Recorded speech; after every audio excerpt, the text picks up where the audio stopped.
The galactic fleet arrived in perfect order. Thousands of warships slid out of hyperspace at the edge of the Sol system, each one the size of a city, each one armed to erase planets. Their hulls glowed with ancient symbols of conquest. Their weapons warmed in silent unity. This fleet had ended civilizations older than stars. This fleet had never been resisted. They expected panic. They expected alarms, desperate signals, surrender codes flooding every channel. Instead, there was nothing. Human space was quiet. Too quiet. No defense lines. No minefields. No planetary shields. Only a handful of small human ships drifting near a yellow star, plain and outdated, like relics from a forgotten age. The alien admirals felt irritated. Then amusement. Humans, a species once cataloged as curious, soft, harmless. They were supposed to be gone. Forgotten. Erased by time. The fleet commander gave the order to open communication, not as a courtesy, but as a formality before execution. The signal connected instantly. No static. No delay. And then, laughter. Not nervous laughter. Not broken laughter. Calm. Controlled. Almost warm. The sound echoed through the command decks of the fleet. Alien officers froze. Some thought the translation systems were broken. Others thought it was a trick. The laughter continued. It was human. The commander demanded silence and ordered a full scan of the human vessels. The results confirmed everything the galaxy believed. Weak hulls. Primitive weapons. Energy output far below fleet standards. Humans should be afraid. But the laughter did not stop. Finally, a human voice spoke, clear and steady. "You came faster than we expected," the voice said. Then, after a short pause, it added, "But still too late." The laughter faded. Silence returned. The alien bridge filled with unease. The commander demanded clarification. He demanded surrender. He demanded obedience. The human ships did not respond. Instead, the stars behind them shifted. At first, it was subtle. A flicker. A distortion, like heat bending light. Sensors recalibrated automatically. Then alarms began to sound. Gravitational readings spiked without warning. Time markers desynchronized across the fleet. Navigation systems argued with each other, each one reporting a different version of reality. The commander shouted orders. The fleet tightened formation. Weapons powered up. Still, the humans did nothing. One alien officer whispered a question no one wanted to ask. Why aren't they running? The answer came too late. A section of space near the human ships collapsed inward. Not violently, not explosively, but gently, like a breath being pulled away. One fleet cruiser drifted too close. It vanished. No blast. No wreckage. No signal. Just gone. The bridge fell silent. The human voice returned. Soft. Almost sad.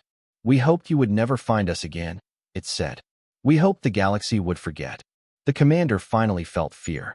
Not fear of weapons. Not fear of death. Fear of a truth he could not see yet, but could feel pressing against his mind. The human ships began to move. Slowly. Deliberately. Behind them, the star itself pulsed once, like a heart waking from sleep.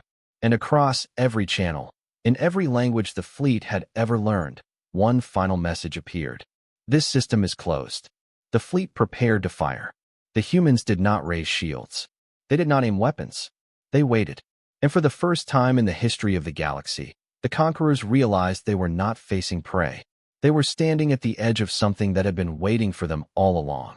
Long before the galactic fleet entered the Sol system, long before the laughter echoed through space, humanity had already been defeated once. Not by war, not by fire, but by memory.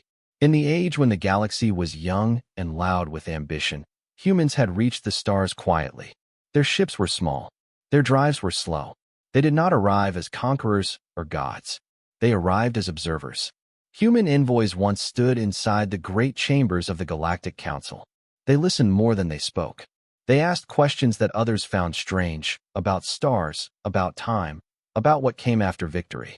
The great empires did not fear them. They pitied them. Humans had no fleets worth counting. No weapons that could bend space or crack planets. Their technology worked, but it was inelegant. Their power output was low. Their military doctrine focused on defense and evacuation, not domination. In a galaxy obsessed with strength that made them invisible. So when the First Galactic War ignited, humanity was ignored. Entire sectors burned. Species older than Earth vanished in weeks. The Galactic Fleet, then smaller, but just as ruthless, rewrote borders with mass extinction. Humans sent warnings. Humans offered aid. Humans asked for evacuation corridors. No one answered. When the war ended, the Council redrew the maps. Human space sat on the edge of contested regions. Too small to matter. Too quiet to notice.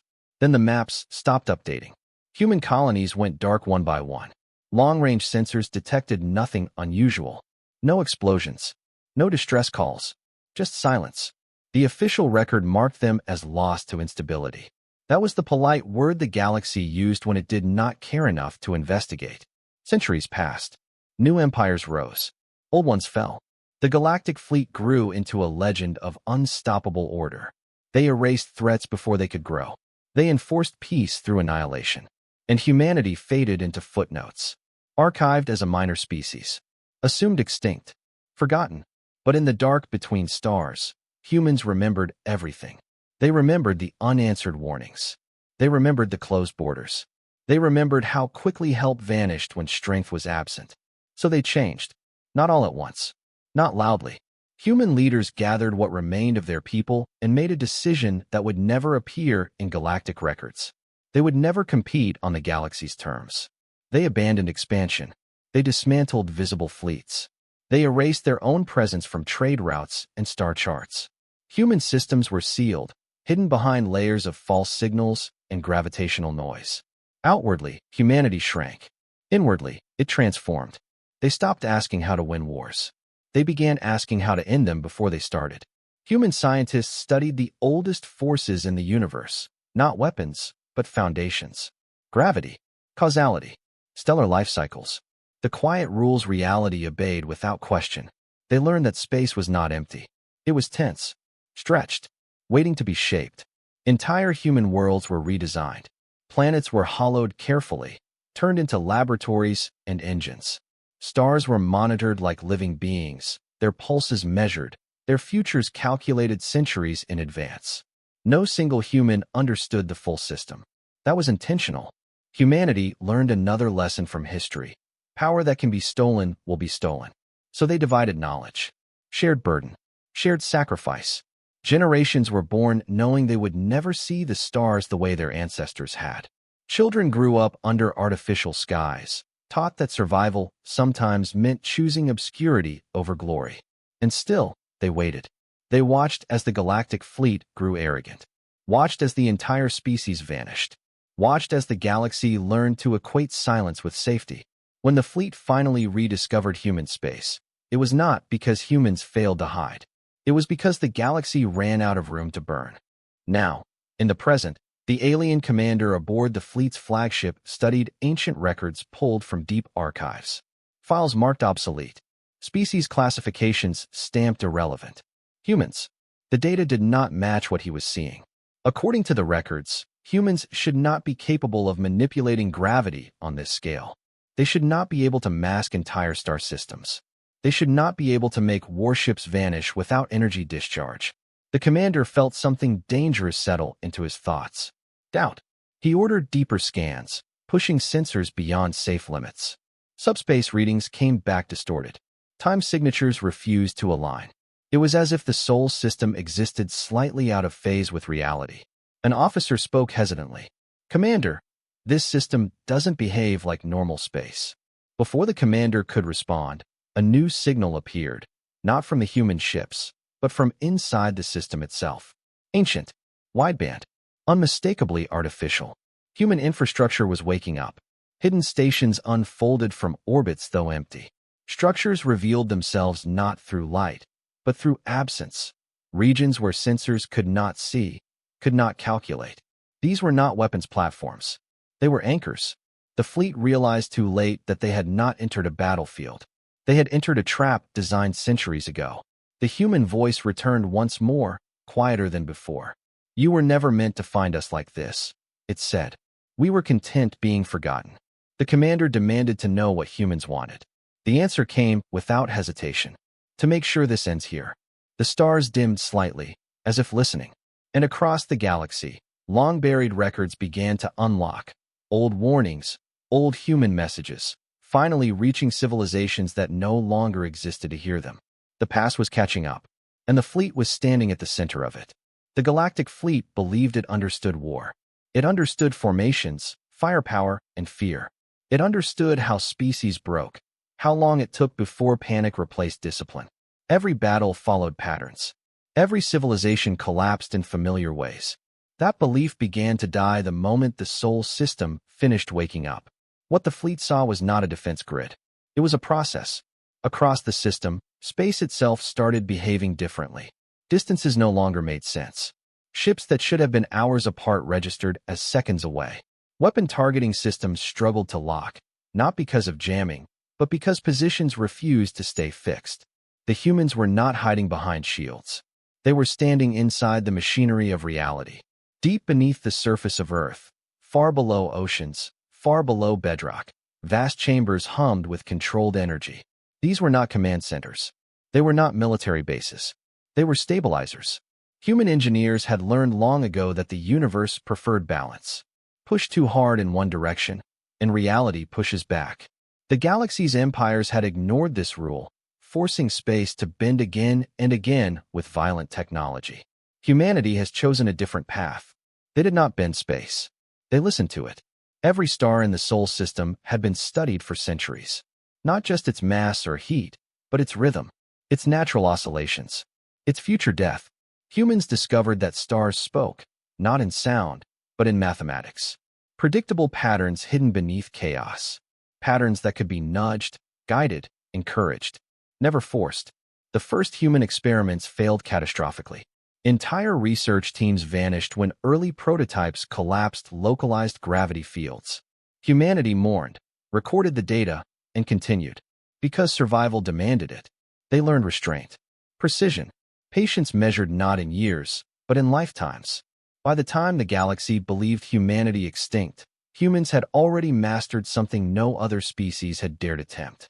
They turned stars into participants.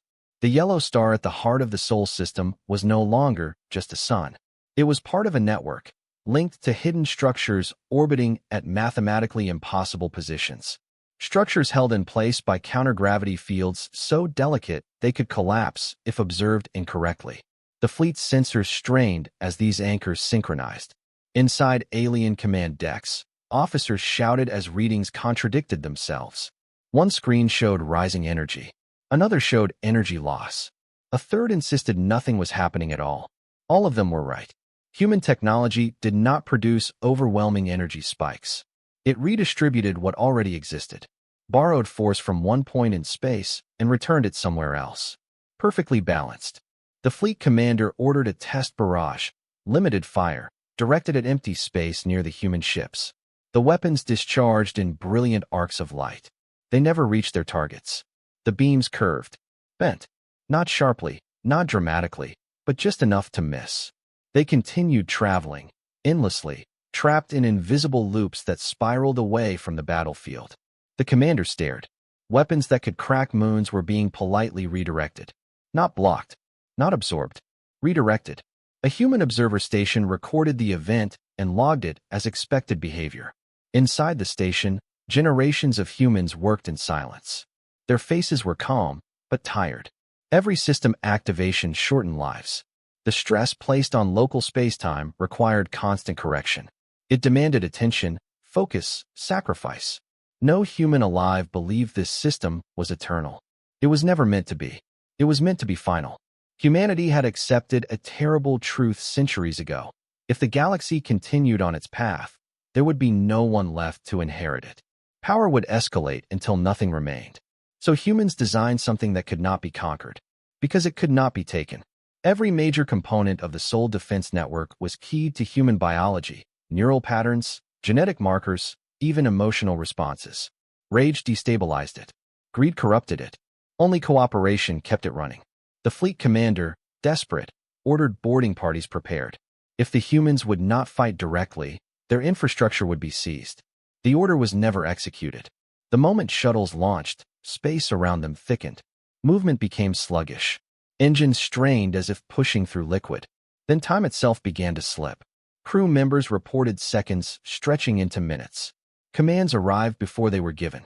Some officers claimed they saw their own ships already destroyed, then intact again. The shuttles drifted, helpless. Humanity was not attacking them. Humanity was removing options. A human voice spoke again, this time broadcast across open channels without encryption. "We are not soldiers," it said. "We became something else because soldiers failed." The fleet commander demanded to know what humans were. The reply came after a pause, long enough to feel intentional. "We are the consequence of being ignored." At the edge of the system, a distant star flickered, one the fleet had not paid attention to. Its light dimmed for a fraction of a second. That was all it took. A shock wave rippled through subspace, not outward, but inward. It folded paths, collapsed potential routes, sealed the system like a closed fist. The fleet realized with growing horror that hyperspace exits were gone. Not blocked. Gone. They were trapped in normal space, inside a system that no longer obeyed normal rules. An officer whispered what the commander already knew. "This was built long before we arrived." Yes, built when the galaxy was loud with war and blind with confidence. Built by a species that learned what happened when survival depended on others. Built by a civilization willing to disappear so something worse never had to rise. The human ships finally advanced, not aggressively, not triumphantly. They moved like caretakers entering a fragile room. Behind them, the star pulsed again. Steady, controlled, alive. The fleet commander understood then. Humanity had not prepared for conquest. They had prepared for containment. And the galaxy's greatest weapon was now sealed inside the quiet system of a species it had chosen to forget. The humans spoke one last time in this phase of the encounter. "This is the last place we wanted you to reach," the voice said. "But since you are here, we will finish what we started long ago." The fleet braced for destruction. What came next would be worse. Because destruction was not humanity's goal. It was a correction. The galactic fleet had never been trapped before. In every war recorded in their long history, retreat was always possible. Even defeat could be managed. Hyperspace was the final guarantee, the escape that made survival optional but always available. Now, hyperspace did not exist. The navigators confirmed it again and again, their voices growing tighter each time. Jump calculations returned nothing. Exit vectors collapsed into impossible numbers. Space refused to open. The fleet was sealed inside the Sol system like an insect caught in clear stone. The commander stood motionless on the bridge, staring at a holographic map that no longer behaved like a map. Distances change when not observed directly. Stars shifted position by tiny amounts, just enough to break predictions. This was not chaos. This was control. He issued the order to spread out, hoping distance would restore normal physics. The fleet complied, formations breaking for the first time in centuries. The result was immediate. Several ships drifted farther than expected, then stopped. Not because engines failed, but because space ahead of them thickened, resisting motion. Others found themselves pulled inward, gently but relentlessly, toward the system's center. The fleet was being arranged. Like pieces on a board. The commander finally understood something terrifying. The humans were not reacting to the invasion. They were executing a sequence. Across the fleet, fear spread in unfamiliar ways. Alien crews were trained for combat, not helplessness. Their weapons were powerful, but useless against rules they could not target. Some captains fired anyway. A battleship unleashed a full salvo at one of the hidden human structures, an anchor, now partially visible as a distortion in space. The blast should have torn it apart. Instead, the weapons passed through, emerging on the other side reduced, weakened, stripped of coherence. The energy dispersed harmlessly into the void. The anchor did not move. Human channels opened again. This time, the voice was not calm. It was tiring. "You don't understand," it said. "We are not defending ourselves." The commander demanded an explanation. He demanded terms. The human voice paused. Then it answered honestly. "We are protecting what comes after you." Deep beneath Earth's surface, a human council gathered, not in a grand hall, but in a quiet chamber surrounded by stone and humming machinery. These humans were old, their bodies supported by technology. Some had never seen the sky except through recordings. They were the keepers. Every one of them knew the cost of what was happening above. A young technician hesitated before speaking. "Containment integrity is dropping in Sector 9, she said. If we maintain current levels, the star will destabilize within 20 hours. No one reacted immediately. They had expected this. A senior engineer nodded slowly. Begin the next phase, he said, and wake the sleepers. Across the system, signals pulsed inward, reaching places no alien sensor could detect. Deep within sealed habitats and hidden stations, humans who had volunteered long ago were awakened from stasis. They had agreed to this future centuries before they were born. The fleet noticed something had changed. The star pulsed again, stronger this time. Its light carried a strange clarity, sharper than before. Subspace readings spiked in precise, repeating patterns. The commander felt it then. This system was not just a prison. It was a lever. The human voice returned, speaking directly to the fleet's command frequency. You came to end us, it said. But long before you arrived, we asked a different question. The commander demanded to know what question could justify this. The answer was simple. How do we stop you without becoming you? Silence followed. Then one of the fleet's oldest dreadnoughts lost power. Not violently, quietly. Systems shut down in perfect order, as if being turned off by invisible hands. Life support remained active. Weapons went dark. The ship drifted. Then another. And another. Selective. Precise. The humans were disabling the fleet piece by piece, choosing targets not by threat, but by position. They were shaping the battlefield with surgical care. The fleet commander realized the horrifying truth. Humanity could destroy them. They were choosing not to. An officer whispered, "Why?" The answer came from human transmission, as if overhearing the thought. "Because annihilation teaches nothing," the voice said. "And we have paid too much to teach the wrong lesson." Inside the Sol system's core infrastructure, human volunteers began their work. They interfaced directly with systems that no longer had safeguards. Their neural patterns stabilized gravity flows. Their consciousness provided feedback loops machines could not. This was not automation. It was participation. Every adjustment burned through neural tissue. Lifespans shortened with every minute of operation. Some humans collapsed silently, their task complete, their sacrifice already accounted for. The system compensated. It always did. The fleet began to feel something worse than fear. Shame. Data streams intercepted by alien intelligence revealed fragments of human history, records never meant to be seen by outsiders. Images of cities dismantled to feed energy grids, of planets evacuated forever, of entire cultures choosing disappearance so this moment could exist. The commander felt his certainty crack. "Why show us this?" he asked. The reply came softly. "Because if you survive," the human said, "you must carry the weight too." At the edge of the system, space folded again. A corridor opened, not outward, but inward, forcing remaining fleet ships into stable positions where movement became impossible. They were no longer invaders. They were witnesses. The star flared, briefly brighter than it had been in millennia. Alarms screamed across human installations. Containment strain reached critical levels. The council watched the data without flinching. The senior engineer spoke one last command. "Lock the system," he said. "If we fail, make sure it ends cleanly." The technician's hands trembled as she complied. Above, the human voice addressed the fleet one final time in this phase.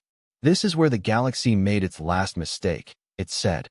"Not by attacking us, but by forcing us to become responsible for everyone else." The fleet commander looked out at the trapped armada, at the star that now felt like an eye watching all of them. For the first time, he understood that humanity was not fighting a war. They were correcting history. And correction, once begun, did not stop easily. The star pulsed again, stronger, closer to something irreversible. And every being in the Sol system, human and alien alike, felt the same terrifying realization. The next phase would demand a price no fleet, no empire, had ever been willing to pay. The galactic fleet expected destruction. That was the only ending they understood. Every great power eventually revealed itself through annihilation. When a species reached the peak of strength, it crushed what stood before it. But the humans did not destroy the fleet. They showed something worse. The first transmission did not come as words. It came as a memory. Across alien command decks, screens flickered without permission. Data poured in, bypassing firewalls and security protocols as if they did not exist. The fleet systems tried to shut it out. They failed. What appeared were human records, unedited, unfiltered, never meant to be seen. The aliens saw Earth, centuries in the past. Not a fortress, not a weapon, a living world. Blue oceans, Greenland, billions of humans unaware of the future waiting for them. Then the image changed. The sky darkened. Artificial structures spread across continents. Cities were dismantled piece by piece, not by enemies, but by human hands. Oceans were sealed. Atmospheres altered. The planet was being prepared for something it was never meant to become. A voice spoke over the images. Not the comm speaker from before. This one was older, rougher. "We learned early," the voice said, "that hiding costs more than fighting." The fleet watched as humans argued in vast assemblies.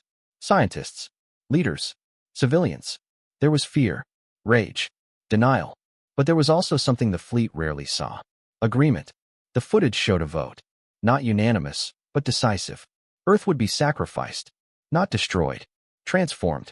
The humans watching these records in the present did not look proud. They looked tired. Some looked away. The alien officers could not. The transmission continued. Human colonies were evacuated one by one, not in panic, but in order. Entire cultures packed into ships, knowing they would never return. Languages were archived. Art was stored. Histories compressed into data vaults buried beneath stars. Then came the hardest images. Stars being altered. The fleet had believed the Soul Star was a weapon. It was not. It was a patient. Human scientists stood before simulations showing catastrophic outcomes. They knew exactly what they were risking. Altering a star's internal balance was not just dangerous, it was suicidal. If they failed, the system would die. If they succeeded, it would never be the same. The voice returned. "We did not turn our star into a blade," it said. "We turned it into a promise." The fleet watched footage of the first stabilization attempt. Human volunteers entered chambers flooded with radiation shielding and neural interfaces. They linked themselves to systems that translated stellar pressure into human sensation. They screamed, not because of pain alone, but because they were feeling something no mind was meant to feel, the heartbeat of a star. Many did not survive. The footage did not cut away. The alien commander tried to look elsewhere. He could not. This was not propaganda. It was a confession. The transmission shifted again. Now the fleet saw the present-day Sol system from perspectives they had never detected. Vast habitats hidden inside folded space. Generations of humans living underground, in artificial light, maintaining systems that could never be allowed to fail. Children learned early what the system was. Not a weapon, a duty. They were taught that the galaxy might never thank them, that no one would remember what was given up, that survival sometimes meant being hated, feared, or erased from history. And still, they stayed. The fleet commander finally understood the laughter from the beginning. It was not a mockery. It was released. For the first time in centuries, humanity no longer had to hide what they had become. The human voice returned, quiet but firm. "We could have left," it said. "We had ships. We had time. But if we left, you would keep going." The fleet saw the cost now. Human lifespans shortened across generations due to proximity to containment systems. Genetic damage was common.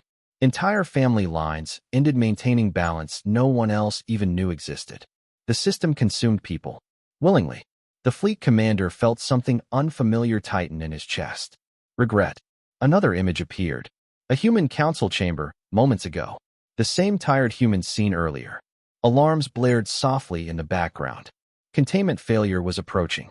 The star was reaching a threshold. One human spoke. "We can stabilize it," she said. But not with automation alone. Everyone knew what that meant. Volunteers stepped forward without hesitation. Old and young.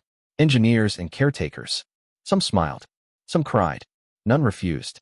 The fleet watched as they entered the chambers. Neural interfaces activated. Gravity flows adjusted. And human lives burned out like sparks. The fleet commander shouted for the transmission to stop. It did not. The human voice spoke one last truth. "This is why we laughed," it said. "Because you thought power meant survival. But power is choosing to die so others don't have to." The transmission ended. Silence fell across the fleet. No one fired. No one spoke. The trapped armada drifted in formation, surrounded not by weapons, but by the weight of what they had just seen. The commander finally understood. Humanity had already paid the price of victory. Long before the fleet arrived. Long before the galaxy noticed. And now, The system trembled. Alarms echoed through human installations. Containment strain reached levels never recorded before. The star pulsed erratically. The senior engineer turned to the council. "We can hold," he said, "but only if we finish the cycle." Everyone knew what that meant. There would be no second attempt. Above, the fleet watched the Sol star flare again. Brighter, unstable, beautiful in a way no alien sun had ever been. The human voice returned one final time at this moment. "This is where you decide," it said to the fleet, "whether the galaxy learns or repeats itself." The commander looked at his ships. To the soldiers who had believed conquest was order. At the star sustained by sacrifice. He gave the order no fleet commander had ever given before. "Stand down." The weapons powered down one by one. Not in defeat, in understanding. But deep within the Sol system, humans were already making preparations for what came next. Because the greatest cost had not yet been paid. And the final lesson would demand everything they had left. The order to stand down spread through the galactic fleet like a shockwave. Weapons dimmed. Power cores lowered output. Targeting arrays disengaged one by one. For the first time in its long history, the fleet existed without a purpose it understood. No victory. No retreat. Only waiting. The commander felt the weight of every ship under his authority. Millions of lives, trained to obey certainty, now floating in doubt. He expected the humans to press their advantage. They did not. Instead, space softened. Not everywhere. Only in carefully measured regions. The invisible pressure holding the fleet in place eased just enough for limited movement. Ships drifted into stable orbits, gently guided as if by unseen hands. It was mercy, and it terrified them. A human signal appeared again, this time unencrypted, open to every channel the fleet possessed. No laughter, no sorrow, only clarity. "You are no longer our enemy," the human voice said. "You are our responsibility." The words struck harder than any weapon. The commander demanded an explanation. He demanded to know what humanity intended to do with them. The answer came without delay. "We will let you go." Confusion rippled through alien crews. Officers spoke over one another. Let them go? It made no sense. No species with this level of control would release its greatest threat. The human voice continued, but not unchanged. A projection formed in the center of the fleet's command network. Not an image of Earth. Not a weapon schematic. A map. The galaxy unfolded, vast, familiar, and suddenly fragile. Lines appeared where wars had burned through space. Entire regions were marked with symbols the fleet recognized too well. Extinction zones. "You enforce order," the humans said. "You call it peace." The map shifted. New overlays appeared, probability curves, long-term projections. If the fleet continued its pattern, the galaxy's future collapsed into darkness. Fewer stars. Fewer species. A slow, quiet death. "This is where your path leads," the human voice said. "Not to dominance, but to emptiness." The fleet commander felt something cold spread through him. Their own analysts had predicted population decline, resource strain, but nothing like this. Humanity had modeled the galaxy on timescales no empire bothered to consider. Because empires did not plan beyond themselves. The human voice spoke again. "We built this system to stop you," it said. "But stopping you forever would cost us everything." A pause, and it would teach nothing. The map changed again. A single corridor appeared, thin, precise, opening at the edge of the Sol system. A path back to hyperspace, narrow but stable. An exit. The fleet's navigators stared in disbelief. Calculations confirmed it. The corridor was real, temporary, fragile. It would not last long. The human voice delivered the choice. "You may leave," it said. "Return to the galaxy. Tell them what you saw." Another pause. "Or stay," the voice finished. "And be corrected." No threat followed. None was needed. The commander knew what correction meant now. Not destruction, but removal. A slow, careful dismantling of everything the fleet represented. If they stayed, the galaxy would never hear from them again. If they left, the galaxy would change. The fleet convened its highest council in an emergency session. Arguments erupted immediately. Some demanded retreat. This was not a war they could win. Others argued for sacrifice. Better to die here than return humiliated. The commander listened in silence. Then he spoke. "What we saw here," he said, "cannot be unseen." The council fell quiet. He continued, "If we leave and say nothing, we become liars. If we stay and die, the galaxy learns nothing." The truth settled like gravity. The humans were not just offering survival. They were offering responsibility. Across the Sol system, human installations strained under the burden of maintaining the corridor. The star's pulse wavered. Alarms flashed red and amber in underground chambers. The senior engineer monitored the data, his hands steady despite the tremor in the readings. "How long?" a technician asked. "Minutes," he replied. "Maybe less." Human volunteers continued to interface with the system, feeding stability into the corridor. Their faces were pale. Their breathing is shallow. Each second burned away years of life. They did it anyway, because this choice mattered. Back in the fleet, the commander issued orders. "All ships," he said, "prepare for withdrawal." The reaction was immediate and chaotic. Some captains hesitated. Others obeyed instantly.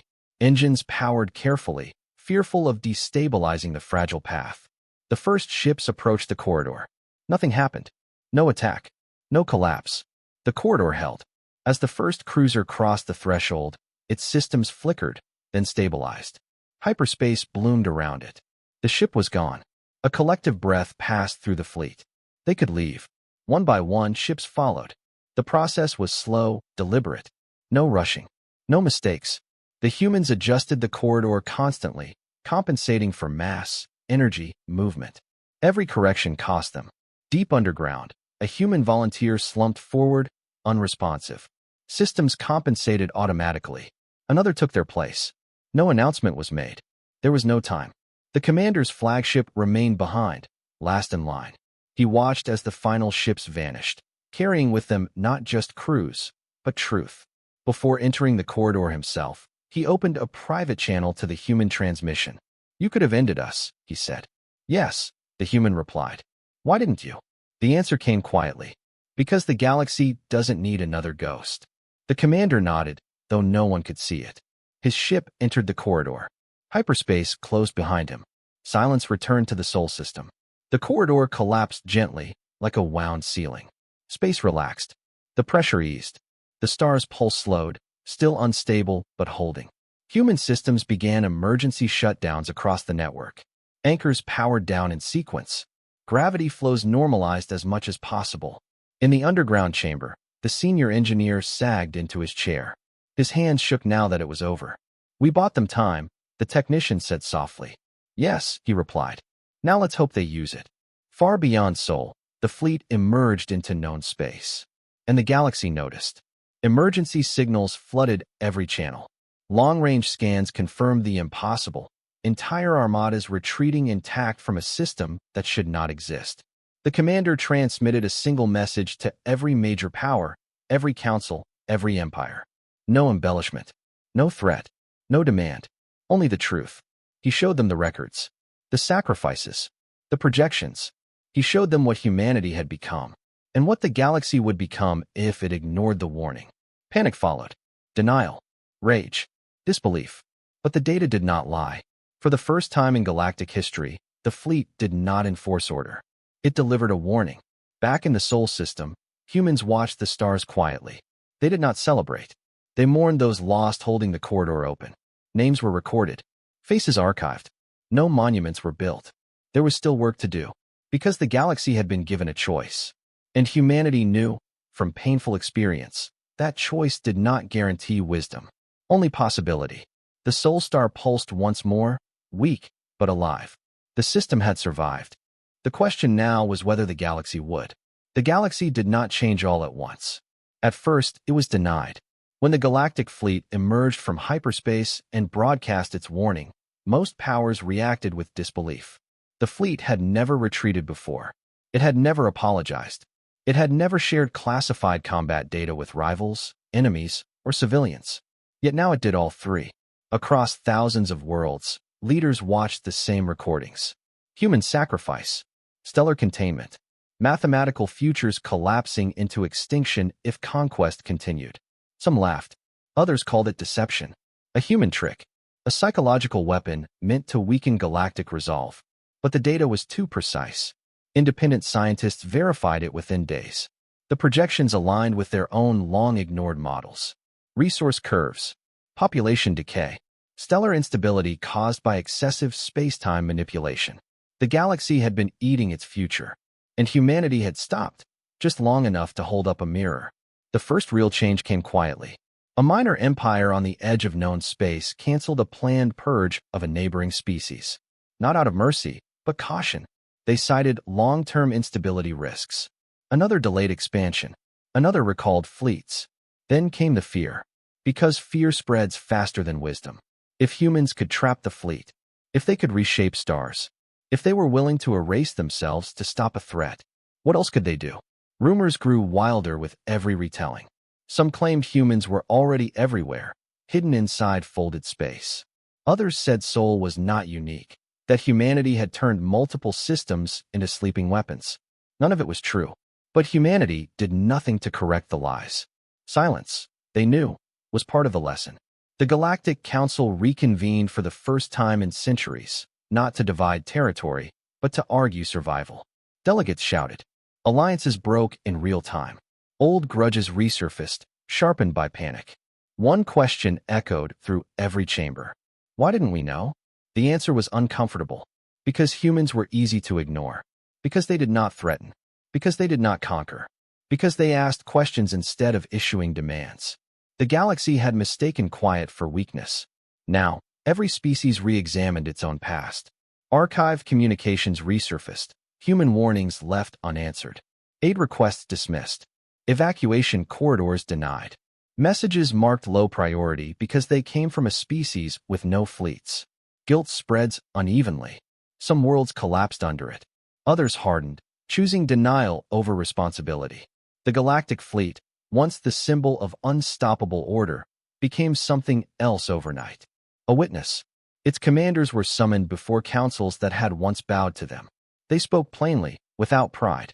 They described a system that could not be conquered, a power that refused to rule, a species that had already paid the cost of victory. When asked why humanity had not followed them out of Sol, why they did not take control of the galaxy while it was vulnerable, the commander gave the only answer he had. They don't want it.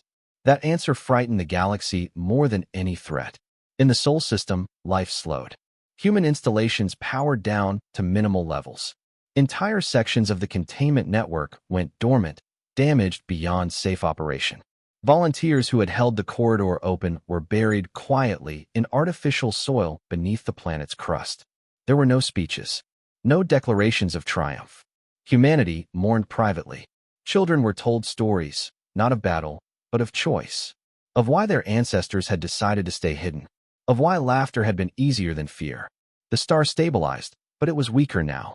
The system would never again support expansion. Humanity accepted that. They had already chosen an ending. Beyond Sol, the galaxy struggled with the consequences. Some empires accelerated conquest, desperate to secure resources before human correction arrived. These empires did not last long. Their neighbors united against them, empowered not by human weapons, but by shared terror of becoming the next example.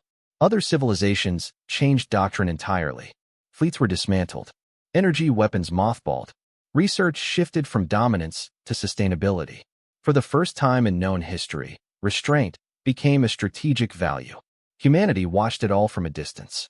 They sent no ambassadors. They made no demands. They answered no invitations. Their silence became a constant pressure. Every time a fleet prepared to burn a world, someone asked, "What if the humans are watching?" That question saved more lives than any weapon ever built. But not all consequences were peaceful. A coalition of fearful powers proposed a final solution. Find Sol. Destroy it. End the threat forever. The plan never advanced far. Their own analysts stopped it. Because the more they studied the data, the clearer one truth became. Sol was not the danger. Humanity was not the threat. The threat was becoming what forced humanity to exist at all. In underground chambers beneath Earth, a new generation of humans trained to maintain what remained of the system. They are fewer now. Resources were limited. Lifespans are shorter. But their purpose was clear. They were not guardians of power. They were guardians of memory. The senior engineer, older now, slower, addressed them one final time. "We are not the galaxy's jailers," he said. "We are its scar. A reminder of what happens when no one listens." Years passed. Wars became smaller. slower, harder to justify. The fleet was never again used as an instrument of erasure. It became a patrol force, then a mediator, then, eventually, a symbol of a past no one wanted to repeat. And still, humanity remained silent. Some took that silence as forgiveness. Others understood it was not. It was exhausting. One evening, deep beneath the surface of Earth, a technician noticed something strange. Long-range sensors, passive, ancient, registered a pattern beyond the galaxy's edge. Something was moving. Not a fleet. Not an empire. Something older. Something that bent probability the way humans bent gravity. The technician reported it up the chain. The data reached the council. They did not panic.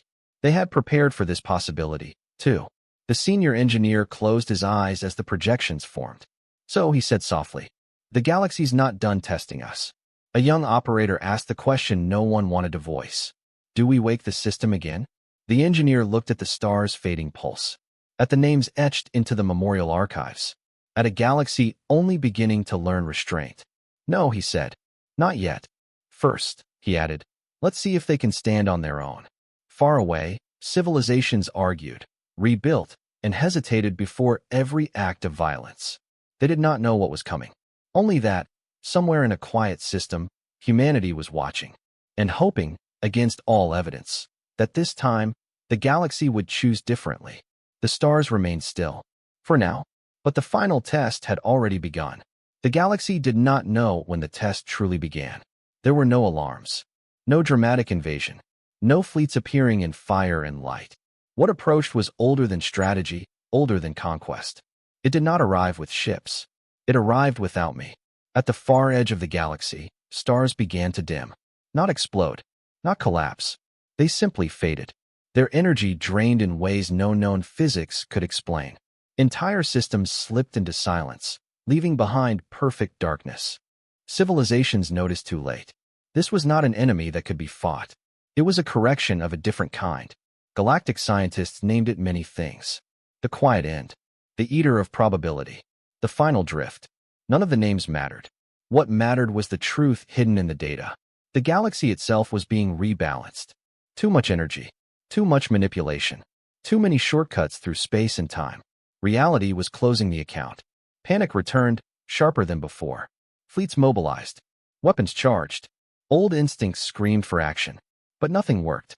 Weapons passed through the darkness without effect. Hyperspace routes collapsed permanently behind fleeing ships.